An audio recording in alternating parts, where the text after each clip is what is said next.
வணக்கம். ஜெயா பிளஸ் செய்திகளுக்காக சுகன்யா மனோகரன். செய்திகளை விரிவாக பார்ப்பதற்கு முன்னதாக தலைப்புச் செய்திகளை பார்க்கலாம்.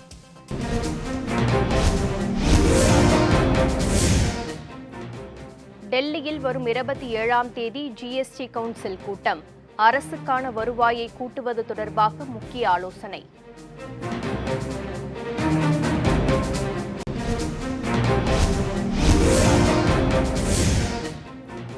கர்நாடகாவில் பெய்து வரும் கனமழைக்கு 19 பேர் உயிரிழப்பு. 60,000 ஏக்கர் பரப்பளவிலான பயிர்கள் சேதம்.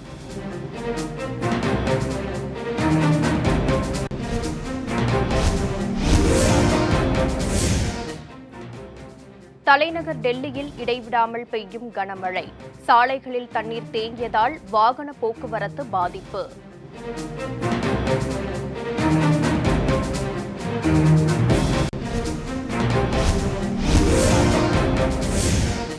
பொறியியல் கல்லூரி மாணவர் சேர்க்கைக்கான ஆன்லைன் விண்ணப்பம்.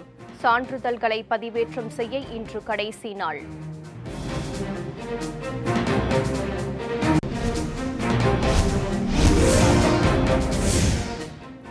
இ-பாஸ் பெற்று சென்னைக்கு வருவோரை கண்காணித்து தனிமைப்படுத்த முடிவு. சென்னை மாநகராட்சி தகவல்.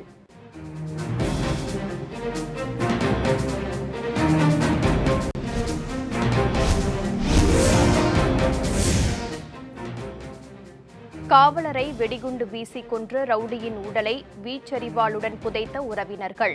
சமூக வலைதளங்களில் வைரலாகும் பரபரப்பு வீடியோ.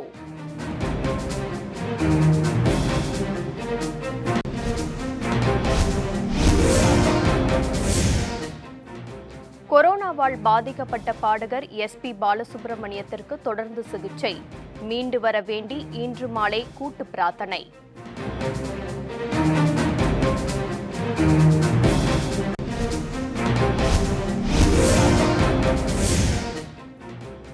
ஆக்ஸ்போர்ட் பல்கலைக்கழகம் கண்டுபிடித்த கொரோனா தடுப்பூசி மக்களுக்கு இலவசமாக வழங்கப்படும் என ஆஸ்திரேலிய பிரதமர் அறிவிப்பு.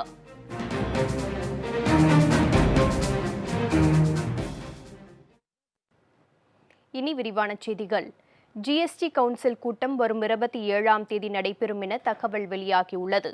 கொரோனா பரவலை தடுக்க நாடு முழுவதும் பிறப்பிக்கப்பட்ட ஊரடங்கு காரணமாக மத்திய மாநில அரசுகளின் வரி வருவாய் குறைந்துள்ளது.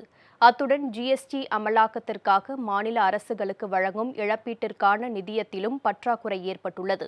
இந்த நிலையில் மத்திய நிதியமைச்சர் திருமதி நிர்மலா சீதாராமன் தலைமையில் மாநில நிதியமைச்சர்கள் பங்கேற்கும் 41வது ஜிஎஸ்டி கவுன்சில் கூட்டம் வரும் 27ஆம் தேதி வீடியோ கான்பரன்ஸ் வாயிலாக நடைபெறவுள்ளது. ஜிஎஸ்டி வரி வருவாயை பெருக்குவது உள்ளிட்ட அம்சங்கள் குறித்து இதில் விவாதிக்கப்படலாம் என தெரிகிறது.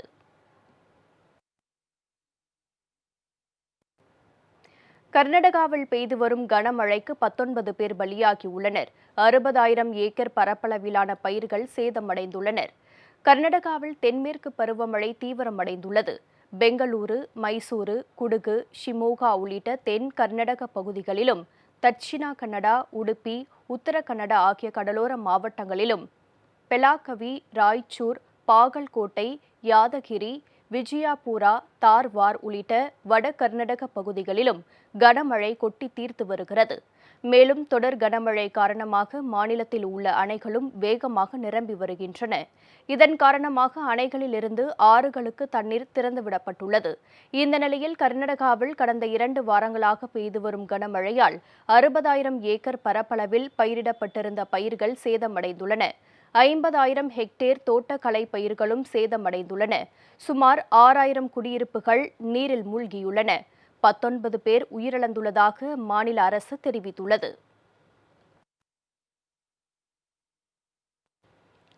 தலைநகர் டெல்லியில் 3வது நாளாக இன்றும் கனமழை பெய்து வருகிறது. சாலையில் வெள்ளம் பெருக்கெடுத்து ஓடியதால் வாகன ஓட்டிகள் கடுமையாக பாதிக்கப்பட்டனர். டெல்லியில் கடந்த சில நாட்களாக தொடர்ந்து மழை பெய்து வருகிறது.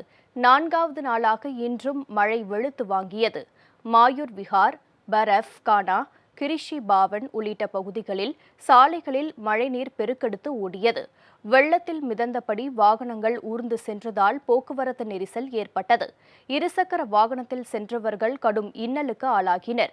கொரோனா பெருந்தொற்று காலத்தில் வீட்டிலேயே முடங்கி கிடக்கும் மக்களுக்கு இந்த மழை மேலும் பாதிப்பை ஏற்படுத்தியுள்ளது. வரும் 25ஆம் தேதி வரை டெல்லியில் மழை பெய்யும் என்று இந்திய வானிலை ஆய்வு மையம் கணித்துள்ளது. மூணாறு நிலச்சரிவில் சிக்கி மாயமான சிறுவன் மற்றும் ஒரு பெண்ணின் உடல்கள் நேற்று மீட்கப்பட்டதால் பலி எண்ணிக்கை 63ஆக அதிகரித்தது. கேரள மாநிலம் இடுக்கி மாவட்டம் மூணாரை அடுத்த ராஜமலை பெட்டிமுடி பகுதியில் கடந்த 7ஆம் தேதி பயங்கர நிலச்சரிவு ஏற்பட்டது. அப்போது அங்கிருந்த தேயிலை தோட்ட தொழிலாளர்கள் வசிக்கும் குடியிருப்பில் இருந்த 20 வீடுகள் மண்ணுக்குள் புதைந்தன. இதில் அந்த வீடுகளில் வசித்த 78 பேர் மண்ணுக்குள் சிக்கிக் கொண்டனர். அவர்களில் 16 பேர் அதிர்ஷ்டவசமாக உயிர் தப்பினர்.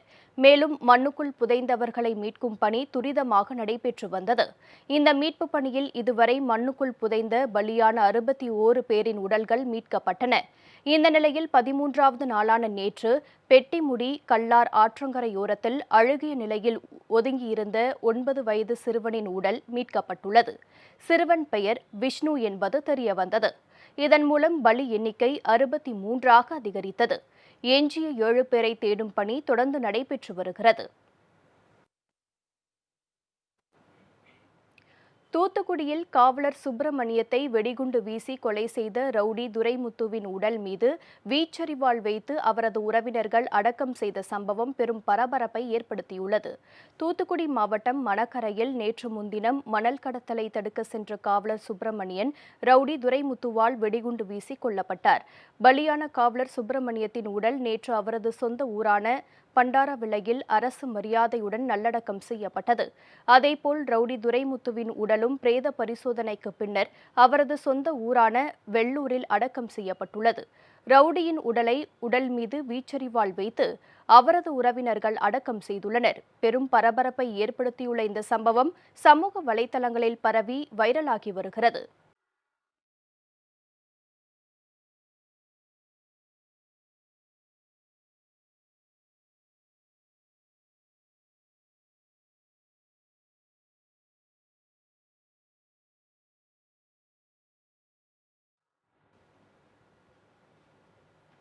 தமிழகத்தில் பொறியியல் படிப்புக்கு விண்ணப்பித்தவர்கள் சான்றிதழ் பதிவேற்றம் செய்வதற்கு இன்று கடைசி நாளாகும். என்ஜினியரிங் படிப்புக்கான ஆன்லைன் விண்ணப்ப பதிவு கடந்த 16ஆம் தேதியுடன் நிறைவு பெற்றது. மொத்தம் 1,60,834 பேர் என்ஜினியரிங் படிப்பில் சேர விருப்பம் தெரிவித்து விண்ணப்ப பதிவு செய்து இருந்தனர். ஆனால் விண்ணப்ப பதிவு செய்தவர்களில் 1,33,000க்கும் மேற்பட்டோர் விண்ணப்ப கட்டணத்தை செலுத்தியிருந்தனர். விண்ணப்ப கட்டணத்தை செலுத்தியவர்கள் தங்களுடைய சான்றிதழ்களை ஆன்லைனில் பதிவேற்றம் செய்து வருகின்றனர். அந்த வகையில் என்ஜினியரிங் படிப்புக்கு விண்ணப்பித்த மாணவ மாணவிகள் தங்களுடைய சான்றிதழ்களை பதிவேற்றம் செய்ய இன்று கடைசி நாளாகும். நேற்று மாலை நேர நிலவரப்படி 1,03,000க்கும் மேற்பட்ட மாணவ மாணவிகள் தங்களுடைய சான்றிதழ்களை பதிவேற்றம் செய்து இருந்ததாக அதிகாரிகள் தெரிவித்தனர். பிஎம் கேர்ஸ் நிதி பொது அதிகாரத்தின் கீழ் ஏன் வராது என்று சமூக செயல்பாட்டாளர்கள் கேள்வி எழுப்பியுள்ளனர். கொரோனா நெருக்கடியை சமாளிக்கும் வகையில் பிஎம் கேர்ஸ் என்ற நிவாரண நிதியம் மத்திய அரசால் உருவாக்கப்பட்டது. அதே நேரம் பிஎம் கேர்ஸ் நிதி பொது அதிகாரத்தின் கீழ் வராது. எனவே அது குறித்து தகவல் உரிமை சட்டத்தின் அடிப்படையில் கேட்கப்படும் கேள்விகளுக்கு பதிலளிக்க வேண்டிய அவசியமில்லை என்று பிரதமர் அலுவலகம் கூறி வருகிறது. இந்த நிலையில் பிஎம் கேர்ஸ் நிதி மத்திய அரசு உருவாக்கியதுதான் என்று சுற்றறிக்கை இருக்கும்போது அது பொது அதிகாரத்தின் கீழ் வராது என்று பிரதமர் அலுவலகம் ஏன் கூற வேண்டும் என சமூக செயற்பாட்டாளர் அஞ்சலி பரத்வாஜ் உள்ளிட்டோர் கேள்வி எழுப்பியுள்ளனர். இதுகுறித்து பிரதமர் அலுவலகம் விளக்கம் அளிக்க வேண்டும் என்றும் சமூக செயல்பாட்டாளர்கள் வலியுறுத்தியுள்ளனர்.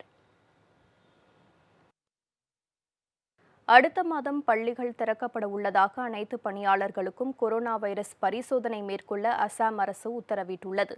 கொரோனா வைரஸ் பரவல் காரணமாக மூடப்பட்ட பள்ளிகளை மீண்டும் திறக்க அசாம் அரசு முடிவெடுத்துள்ளது. இதனால் பள்ளிகளில் பணியாற்றும் ஆசிரியர்கள் உள்ளிட்ட அனைத்து பணியாளர்களுக்கும் கொரோனா வைரஸ் பரிசோதனை நடத்த அசாம் அரசு உத்தரவிட்டுள்ளது. மாணவர்களின் கல்வி பாதிக்கப்படக்கூடாது என்பதாலேயே கல்வி நிலையங்களை திறக்க முடிவெடுத்திருப்பதாக அசாம் அரசு அதிகாரிகள் தெரிவித்துள்ளனர்.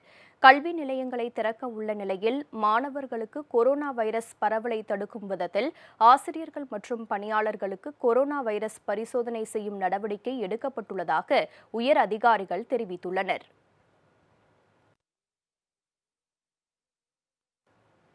பீகார் சட்டப்பேரவை தேர்தலை திட்டமிட்டபடி நடத்த முடிவு செய்துள்ள தேர்தல் ஆணையம் பிரச்சாரத்திற்கு 3 பேருக்கு மேல் செல்லக்கூடாது என்பது உட்பட பல்வேறு கட்டுப்பாடுகளை விதிக்க உள்ளது.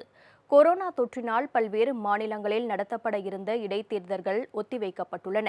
இதனிடையே பீகார் மாநிலத்தின் சட்டப்பேரவை காலம் வரும் நவம்பர் 29ஆம் தேதியுடன் முடிவடைய உள்ள நிலையில் திட்டமிட்டபடி அங்கு தேர்தல் நடத்தப்படும் என தேர்தல் ஆணையம் தெரிவித்துள்ளது. அக்டோபர் அல்லது நவம்பர் மாதத்தில் தேர்தல் நடத்தப்பட உள்ளதாகவும் இதற்காக புதிய வழிகாட்டுதல்கள் விதிகளை தேர்தல் ஆணையம் இந்த வாரத்தில் வெளியிட இருப்பதாக தகவல்கள் வெளியாகியுள்ளன.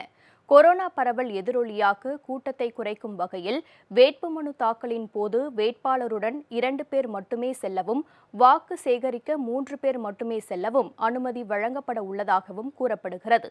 சமூக இடைவெளி கடைபிடிக்கப்படுவதை உறுதி செய்ய ஒவ்வொரு வாக்குச்சாவடிக்கும் 1000 பேர் மட்டுமே வாக்களிக்க அனுமதிக்கப்பட உள்ளனர். ஒரு வாக்குச்சாவடிக்கு 1000 பேர் மட்டுமே வாக்களிக்க அனுமதி அளிக்கப்பட இருப்பதால் பீகார் தேர்தலுக்கு கூடுதலாக 34,000 வாக்குச்சாவடிகள் அமைக்கப்பட உள்ளன.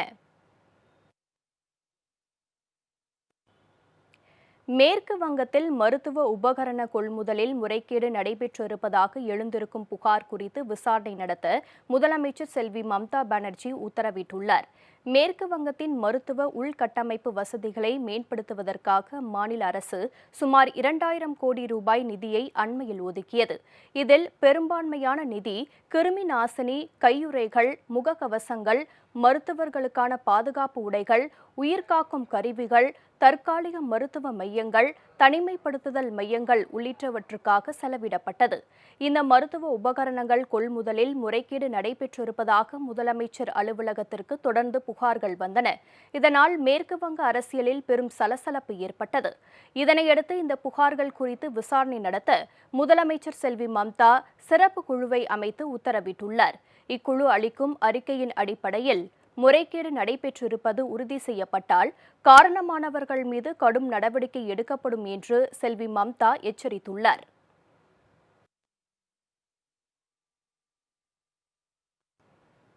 தியாக தலைவி சின்னம்மாவின் 66வது பிறந்த நாளையொட்டி அம்மா மக்கள் முன்னேற்றக் கழகம் சார்பில் அன்னதானம், ஏழை எளிய மக்களுக்கு நலத்திட்ட உதவிகள் வழங்குதல் உள்ளிட்ட பல்வேறு நிகழ்ச்சிகள் நடைபெற்றன. திருப்பூர் புறநகர் மாவட்டம் தாராபுரம் நகர கழகம் சார்பில் அண்ணாநகர் செல்வ விநாயகர் கோவிலின் சிறப்பு அபிஷேக பூஜைகள் நடைபெற்றன. இதனைத் தொடர்ந்து நகர கழக செயலாளர் வாரணவாசி தலைமையில் தீபம் அறக்கட்டளை முதியோர்கள் காப்பகத்தில் காலை உணவு வழங்கப்பட்டது. இந்நிகழ்ச்சியில் நகர கழக பொருளாளர் பூபதி, சங்கராண்டாம்பாளையம் இளைய பட்டக்காரர் திரு SK நாரேந்திரன், மாவட்ட இளைஞர் அணி இணை செயலாளர் திரு R செல்லத்துறை உள்ளிட்ட நிர்வாகிகள் கலந்து கொண்டனர். கன்னியாகுமரி மேற்கு மாவட்ட திருவட்டார் தெற்கு ஒன்றிய அமமுக சார்பில் அழகிய மண்டபத்தில் உள்ள 157 எளிய மக்களுக்கு வேஷ்டி சேலைகளை வழங்கிய மேற்கு மாவட்ட செயலாளர் திரு ஜெங்கின்ஸ், கிள்ளியூர் கிழக்கு ஒன்றிய கழகம் சார்பில் கருங்கல் புனித ஜார்ஜியார் சிற்றாலயத்தில் பிரார்த்தனைகள் செய்தும் அங்கும் நலத்திட்ட உதவிகளை வழங்கினார். இந்நிகழ்ச்சிகளில் திருவட்டார் தெற்கு ஒன்றிய செயலாளர் திரு செபஸ்டியான், கிள்ளியூர் கிழக்கு ஒன்றிய செயலாளர் சுரேஷ் உள்ளிட்ட பலர் கலந்து கொண்டனர். கடலூர் வடக்கு மாவட்டம் நல்லூர் கிழக்கு ஒன்றிய கழகம் சார்பாக வேப்பூர் கூற்றோடு பகுதியில் பட்டாசு வெடித்தும் பொதுமக்களுக்கு இனிப்புகள் வழங்கியும் சின்னம்மா பிறந்தநாள் கொண்டாடப்பட்டது. கழக அமைப்பு செயலாளர் திரு KSK பாலமுருகன், கடலூர் வடக்கு மாவட்ட செயலாளர் அக்ரி திரு P முருகேசன் உள்ளிட்டோர் கலந்து கொண்டனர். கள்ளக்குறிச்சி தெற்கு மாவட்ட கழகம் சார்பில் தியாகதுர்கத்தில் உள்ள நஞ்சுண்ட ஞானதேசிகர் ஆலயத்தில் சிறப்பு வழிபாடு நடைபெற்றது. இதனையடுத்து 200க்கும் மேற்பட்ட பொதுமக்களுக்கு அன்னதானம் வழங்கப்பட்டது. இதில் கள்ளக்குறிச்சி தெற்கு மாவட்ட கழக செயலாளர் திரு கோமுகிமணியன், ஒன்றிய கழக செயலாளர் திரு வெங்கடேசன் உள்ளிட்ட நிர்வாகிகள் கலந்து கொண்டனர். கள்ளக்குறிச்சி வடக்கு மாவட்டம் உளுந்தூர்பேட்டையில் நகர கழகம் சார்பில் தியாக தலைவி சின்னம்மா பிறந்தநாளை முன்னிட்டு பட்டாசு வெடித்தும் பொதுமக்களுக்கு இனிப்புகளை வழங்கியும் உற்சாகத்துடன் கொண்டாடப்பட்டது. இதனைத் தொடர்ந்து 300க்கும் மேற்பட்ட ஏழை எளியோருக்கு அன்னதானம் வழங்கப்பட்டது. இதில் கள்ளக்குறிச்சி வடக்கு மாவட்ட கழக செயலாளர் திரு KGP ராஜாமணி, மாவட்ட அம்மா பேரவை செயலாளர் திரு முருகானந்தம் உள்ளிட்டோர் கலந்து கொண்டனர். நெல்லை மாவட்டம் பாளையங்கோட்டை பகுதி கழகம் சார்பில் பாளையங்கோட்டை மார்க்கெட் தங்கம்மன் கோவிலில் சிறப்பு பூஜை வழிபாடு நடைபெற்றது. நெல்லை மாநகர் மாவட்ட கழக செயலாளர் திரு S பரமசிவாயப்பன், நெல்லை மாநகர் மாவட்ட மகளிரணி செயலாளர் ராம்சன் உமா உள்ளிட்டோர் பங்கேற்றனர். நாகை தெற்கு மாவட்ட செயலாளர் திரு R சந்திரமோகன் வழிகாட்டுதல் படி இளைஞர் பாசறை சார்பாக புறவச்சேரியில் உள்ள அன்பு டிரஸ்டில் உள்ளவர்களுக்கு உணவு மற்றும் உடை வழங்கப்பட்டது. இந்நிகழ்ச்சியில் மாவட்ட இளைஞர் பாசறை செயலாளர் ரகுமான் ஷெரீப், நாகை ஒன்றிய கழக செயலாளர் ரவிச்சந்திரன் உள்ளிட்ட கழக நிர்வாகிகள் கலந்து கொண்டனர். கடலூர் மேற்கு மாவட்ட அம்மா மக்கள் முன்னேற்ற கழகம் சார்பில் சிதம்பரம் மேலரதை வீதியில் உள்ள அருள்மிகு ஸ்ரீ சிறை மீட்ட விநாயகர் திருக்கோவிலில் சின்னம்மா பிறந்தநாளை முன்னிட்டு சிறப்பு பூஜைகள், ஆராதனைகள் நடைபெற்றன. இதனையடுத்து ஆட்டோ ஓட்டுநர்கள் மற்றும் வியாபாரிகளுக்கு இனிப்புகள் வழங்கப்பட்டன. திருச்சி மாநகர் மாவட்டம் துவாக்குடி நகர கழகம் சார்பில் துவாக்குடியில் உள்ள முதியோர் இல்லத்தில் மாநகர் மாவட்ட கழக செயலாளர் திரு ஜே சீனிவாசன் அறுசுவை உணவு, அன்னதானம் வழங்கினார். இந்நிகழ்ச்சியில் நகர கழக செயலாளர் ராஜா, ஒன்றிய செயலாளர்கள் ஆனந்தராஜ், அழகர்சாமி, ஒன்றிய இணை செயலாளர்கள் ராஜலிங்கம், சூரியூர் மூர்த்தி உள்ளிட்ட நிர்வாகிகள் பங்கேற்றனர். கொரோனாவால் பாதிக்கப்பட்ட பாடகர் திரு SP பாலசுப்ரமணியத்திற்கு சென்னையில் உள்ள தனியார் மருத்துவமனையில் தீவிர சிகிச்சை அளிக்கப்பட்டு வருகிறது. கொரோனா தொற்றால் பாதிக்கப்பட்ட பிரபல பாடகர் SPB சென்னையில் உள்ள தனியார் மருத்துவமனையில் சிகிச்சை பெற்று வருகிறார். SPBக்கு சிகிச்சை அளித்த மருத்துவ நிபுணர்கள் குழுவினர் அறிவுரைகளின்படி அவர் தீவிர சிகிச்சை பிரிவில் அனுமதிக்கப்பட்டுள்ளதாகவும், தற்போது உயிர்காக்கும் கருவிகளுடன் இருந்து வரும் அவரது உடல் நிலை தீவிரமாக கண்காணிக்கப்பட்டு வருவதாகவும் மருத்துவமனை நிர்வாகம் வெளியிட்ட மருத்துவ குறிப்பில் தெரிவிக்கப்பட்டுள்ளது. SPB பூரண நலமடைய வேண்டி இயற்கை அன்னையை பிரார்த்திக்கும் வகையில் திரைப்பட நடிகர், நடிகைகள், தொழில்நுட்ப கலைஞர்கள், இயக்குநர்கள், இசைக்கலைஞர்கள், பெப்சி அமைப்பினர், தயாரிப்பாளர்கள், திரையங்க உரிமையாளர்கள், விநியோகஸ்தர்கள், ஊடக கலைஞர்கள் மற்றும் உலகமெங்கும் உள்ள இசை ரசிகர்கள் இன்று மாலை 6 மணிக்கு தங்களுக்கு பிடித்த SPB பாடலை ஒலிக்கவிட்டு பிரார்த்தனை செய்ய வேண்டும் என திரு பாரதி ராஜா கேட்டுக் கொண்டுள்ளார். SPBக்காக நடைபெறுகின்ற கூட்டு பிரார்த்தனையில் அனைவரும் கலந்து கொள்ள வேண்டும் என இளையராஜா வேண்டுகோள் விடுத்துள்ளார்.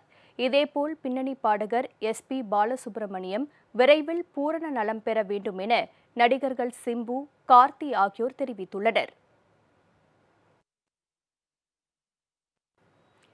மேற்கு தொடர்ச்சி மலைகளில் கனமழை காரணமாக கண்ணை கவரும் பட்டாம்பூச்சிகள் ஜவ்வாது மலைக்கு இடம்பெயர்ந்து வருகின்றன. பட்டாம்பூச்சிகள் பொதுவாக அடர்காடுகள், மலை பிரதேசங்களில் வாழும் தன்மை கொண்டவை. மேற்கு தொடர்ச்சி மலைகளில் உள்ள சில வகை பட்டாம்பூச்சிகள் அங்கு பெய்து வரும் மழை பொழிவால் தற்போது கிழக்கு தொடர்ச்சி மலைகளின் அங்கமாக விளங்கக்கூடிய திருவண்ணாமலை மாவட்டம் ஜவ்வாது மலை போன்ற மலை பிரதேசங்களில் தற்போது படையெடுத்து வருகின்றன. ஜவ்வாது மலையை பொறுத்தவரையில் புரசை, எலந்த மரம், காட்டு எலுமிச்சை என்று சொல்லக்கூடிய குறிப்பிட்ட மர வகைகள் அதிக அளவில் இருப்பதால் அந்த மரத்தின் கிளைகளில் முட்டையிட்டு தற்போது பட்டாம்பூச்சிகளாக உருமாறி வண்ண வண்ண நிறத்தில் பறந்து மக்களை கவர்ந்து வருகிறது. காரைக்காலில் ஆன்லைன் வகுப்பில் பங்கேற்க முடியாத ஏழை மாணவர்களின் வீடுகளுக்கு சென்று பாடம் நடத்தும் அரசு பள்ளியின் ஆசிரியையின் சேவை மாணவர்களின் பெற்றோர்கள் மத்தியில் பாராட்டை பெற்றுள்ளது. கொரோனா ஊரடங்கால் பள்ளிகள் திறக்கப்படாத நிலையில் அரசு பள்ளி மாணவர்கள் பாதிக்கப்படக்கூடாது என்பதற்காக அவர்களின் வீடுகளுக்கே சென்று பாடம் நடத்துவதாக ஆசிரியை மேகலா தெரிவித்துள்ளார். ஸ்போக்கன் இங்கிலீஷ் நல்லா கர்சிவ் ரைட்டிங், ஹேண்ட் ரைட்டிங் கொடுத்துட்ருக்கேன். அப்புறம் டெய்லி ஒரு பேஜஸ் இங்கிலீஷில் ஒரு பேஜ் படிக்கணும், தமிழில் ஒரு பேஜ் படிக்கணும், டெய்லி வாய்ப்பாடு சொல்லணும். அப்புறம் ஸ்போக்கன் இங்கிலீஷில் நாங்களே பசங்களுக்கு ப்ராக்டிஸ் கொடுத்து பேச வைக்கிறோம். இப்படிலாம் வரும்போது நல்லா ஸ்டூடெண்ட்ஸ் கிட்ட இம்ப்ரூவ்மெண்ட்டாக இருக்குது. என்னதான் ப்ரைவேட் ஸ்கூலில் ஆன்லைன் கிளாஸ்லாம் கொடுத்தாலும் அந்த ஃபெசிலிட்டிஸ் இந்த கவர்மெண்ட் ஸ்கூல் பிள்ளைக்கு இல்லைனாலும் ஒரு டீச்சர் நேரில் சொல்லி கொடுக்குற மாதிரியான ஒரு இன்பம் அந்த பிள்ளைங்களுக்கு கிடைக்காது. அதனால எனக்கும் ரொம்ப சந்தோஷமா இருக்கு குழந்தைங்களை டெய்லி பார்த்து சொல்லி கொடுக்குறது. ஸ்டூடெண்ட்ஸும் டெய்லி பார்த்து ஒரு ஃப்ரீயாக பேசும்போது அவங்க கொஞ்சம் இந்த லாக்டவுன் பீரியடில் மென்டலி ஸ்ட்ரெஸ்டாக இருக்கிறவங்க கொஞ்சம் ரிலாக்ஸ்டாக ஃபீல் பண்ணுறாங்க. அதனால் இது நான் வீக்லி 5 days பண்ணுறேன். கரெக்டான மெத்தட் படி நான் ஹேண்ட் வாஷிங் சொல்லித்தரேன். அந்த மெத்தடில் ஹேண்ட் வாஷ் பண்ணிட்டு நல்ல சோஷியல் டிஸ்டன்சிங் விட்டு மாஸ்க் போட்டு ப்ராப்பர் சானிடேஷனோட உட்காந்துருக்கோம். ஸோ அது ரொம்ப க்ரௌடும் இல்லாமல் சும்மா நானே ஒரு ஸ்டூடெண்ட்ஸ் வீட்டுக்கும் போய் ரெண்டு ஸ்டூடெண்ட்டாக அந்தந்த ஸ்டூடெண்ட்ஸ் வீட்டுக்கே போய் இதை டீச் பண்ணிட்டு வருது. எனக்கு ரொம்ப திருப்தியாக இருக்குது. ஸ்டூடெண்ட்ஸும் ரொம்ப சந்தோஷமாக ஃபீல் பண்ணுறாங்க, பேரண்ட்ஸும் ரொம்ப ஹாப்பியாக ஃபீல் பண்ணுறாங்க. இன்னைக்கு கற்றுக் கொடுக்குறப்ப நாங்கள் ரொம்ப யூஸ்ஃபுல்லாக எல்லாத்தையும் கற்றுக்கிட்டோம், ஆர்வமாக கற்றுக்கிட்டோம். கற்றுக்கிட்டு இருக்கிறப்ப மிஸ்ஸும் கொஞ்சம் கொரோனாலாம் அதிகரிக்குதா அதெல்லாம் வரலன்னாங்க. சரி ஓகே மிஸ், நாங்கள் எதாக இருந்தாலும் வாட்ஸ்அப்பில் அனுப்பி விட்றோம் அப்படின்னு சொல்லியிருந்தோம். இப்போ மிஸ் ஒரு 2 daysக்கு 1 more பார்த்துக்கிட்டு போகிறாங்க. இதுவும் நல்லாவே இருக்குது. அப்பா அம்மாவும் சரி பிள்ளைங்க ஒரு டச்சோடு இருக்காங்க. சரி கொரோனா லாக்டவுனில் எதுவும் படிக்காமல் இல்லை, ஒரு மிஸ் ஏதோ டச்சு கொடுத்துட்டு போகிறாங்கன்னு சொல்லிட்டு இருக்காங்க. எங்களுக்கும் இது நல்லா இருக்குது. ஈரோட்டில் பொது கலந்தாய்வு நடத்த வலியுறுத்தி கிராம நிர்வாக அலுவலர்கள் தொடர் காத்திருப்பு போராட்டத்தில் ஈடுபட்டனர். ஈரோடு வட்டத்தில் உள்ள 125 கிராம நிர்வாக அலுவலர்களுக்கு கடந்த 2 ஆண்டுகளாக பொது கலந்தாய்வு நடத்தப்படவில்லை என கூறப்படுகிறது. கிராம நிர்வாக அலுவலர்களுக்கு ஆண்டிற்கு ஒரு முறை பணியிட மாறுதல் வழங்கலாம் என அரசாணை இருந்தும் 2 ஆண்டுகளாக அதனை பின்பற்ற அதிகாரிகள் மறுப்பதாக குற்றம் சாட்டியதோடு பணியிட மாறுதல் பொது கலந்தாய்வு நடத்த கோரி கிராம நிர்வாக அலுவலர்கள் முன்னேற்ற சங்கத்தினர் ஈரோடு கோட்டாட்சியர் அலுவலகத்தில் காத்திருப்பு போராட்டத்தில் ஈடுபட்டனர். கோட்டாட்சியரிடம் மனு அளித்து முறையிட்டும் பேச்சுவார்த்தை நடத்தியும் பயன் இல்லாததால் தற்போது காத்திருப்பு போராட்டத்தை தொடங்கியுள்ளதாக கூறிய அவர்கள் பொது கலந்தாய்வு நடத்தப்படும் வரை காத்திருப்பு போராட்டம் தொடரும் என தெரிவித்தனர்.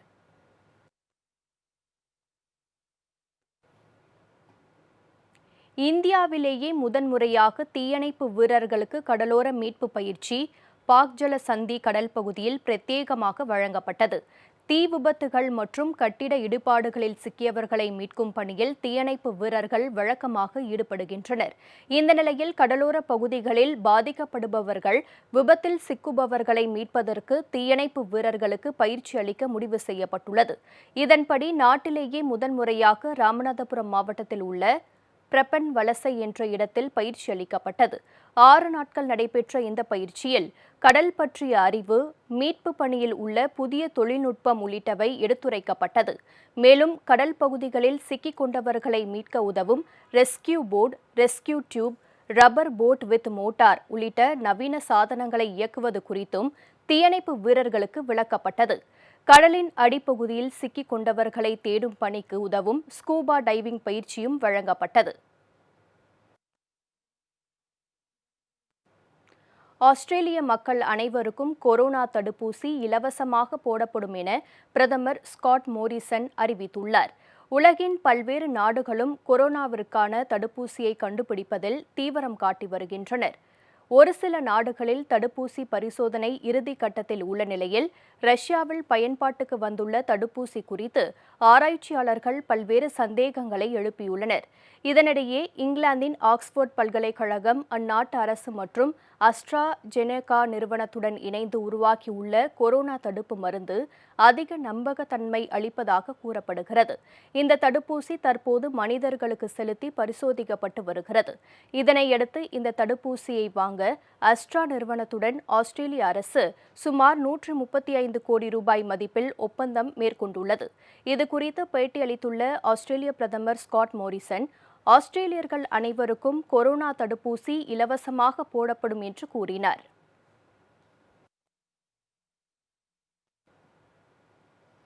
உலக அளவில் கொரோனா பாதிப்பு 2,25,00,000 தாண்டியுள்ளது. பலி எண்ணிக்கை 7,89,000 கடந்துள்ளது. கொரோனா வைரஸ் உலகின் 210க்கும் மேற்பட்ட நாடுகளுக்கு பரவி மனித பேரழிவை ஏற்படுத்தி வருகிறது. குறிப்பாக அமெரிக்காவில் கொரோனா பாதிப்பு நாளுக்கு நாள் அதிகரித்து வருகிறது. அங்கு இதுவரை 56 லட்சத்திற்கும் மேற்பட்டோர் பாதிக்கப்பட்டுள்ள நிலையில் பலி எண்ணிக்கை 1,76,000 தாண்டியுள்ளது.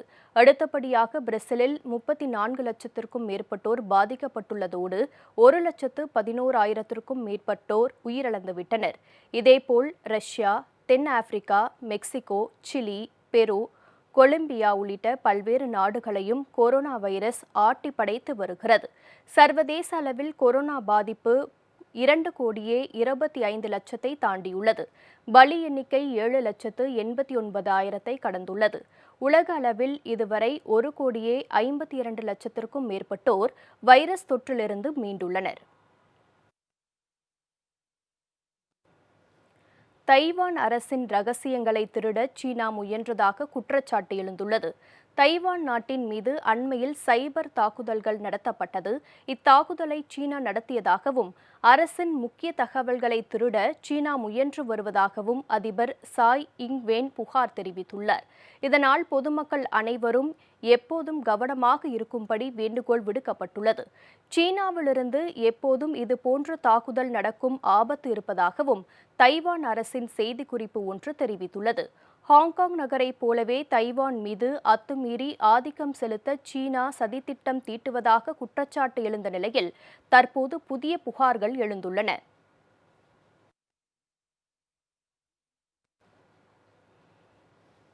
செய்திகள் நிறைவடைந்தன. அடுத்தடுத்த நிகழ்வுகளுக்கு தொடர்ந்து இணைந்திருங்கள் ஜெயா பிளஸ் தொலைக்காட்சியுடன்.